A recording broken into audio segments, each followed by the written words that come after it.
ಯಾರನ್ನೂ ಸಮಾಧಿ ಮಾಡಕ್ಕೆ ಹೋಗಲ್ಲ ವಿರೋಧ ಪಕ್ಷಗಳು. ರಾಜಕೀಯವಾಗಿ ವಿರೋಧ ಮಾಡ್ತಾರೆ. ಸಿ ಅವರು 10 ವರ್ಷ ಪ್ರಧಾನಮಂತ್ರಿಯಾಗಿ 10 ವರ್ಷದಲ್ಲಿ ಬಡವರ ಪರವಾಗಿ ಏನೂ ಮಾಡಲಿಲ್ಲ ಅಂತಕ್ಕಂಥದ್ದು ಅವ್ರ ಮೇಲೆ ಆರೋಪ. ಜೊತೆಗೆ ಸುಳ್ಳಿನ ಸರ್ದಾರ ಅಂತಕ್ಕಂಥದ್ದು ಇನ್ನೊಂದು ಆರೋಪ.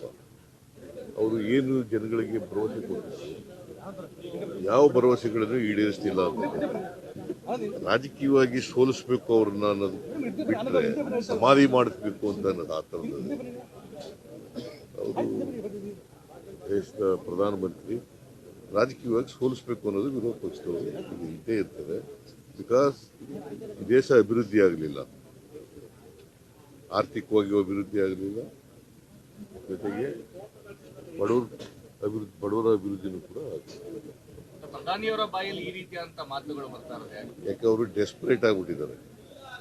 ಪ್ರಧಾನಮಂತ್ರಿ ಸೋಲ್ತೀವಿ ಅಂತಕ್ಕಂಥ ಭಯ, ಆ ಭಯದಿಂದ ಹತಾಶರಾಗಿ ಬಾಯಿ ಬಂದಾಗ 10 ವರ್ಷದಲ್ಲಿ ಮೊದಲ ಬಾರಿಗೆ ಈ ರೀತಿ ಮಾತನಾಡ್ತಾರೆ ಅಂತ ಅನ್ಸಲ್ವಾ?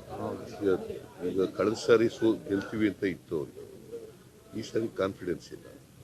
ಸೋಲ್ತೀವಿ ಅಂತಕ್ಕಂಥದ್ದು ಗೊತ್ತಾಗಿದೆ, ಅದಕ್ಕೆ ಹತಾಶರಾಗಿ ಮಾತಾಡ್ತಾ ಇದ್ದಾರೆ. ಇವೆಲ್ಲ ಗೊತ್ತಾಗ್ಬಿಟ್ಟದೆ ಜನಗಳಿಗೆ. ಈಸ್ ಎಕ್ಸ್ಪೋಸ್ ಜನಗಳಿಗೆ.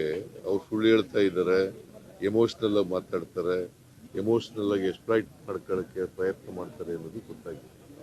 ಸೊ ಜನ ಗೊತ್ತಾದ ಮೇಲೆ ಮತ್ತೆ ಒಂದ್ಸಾರಿ ಮತ್ತೆ ಓದ್ ಕೊಡಲ್ಲ. ಯಾವಾಗಲೂ ಮೇಲಕ್ಕೆ ಏರಿದವರು ಕೆಳಕ್ಕೆ ಇಳಿಲೇಬೇಕಲ್ಲ.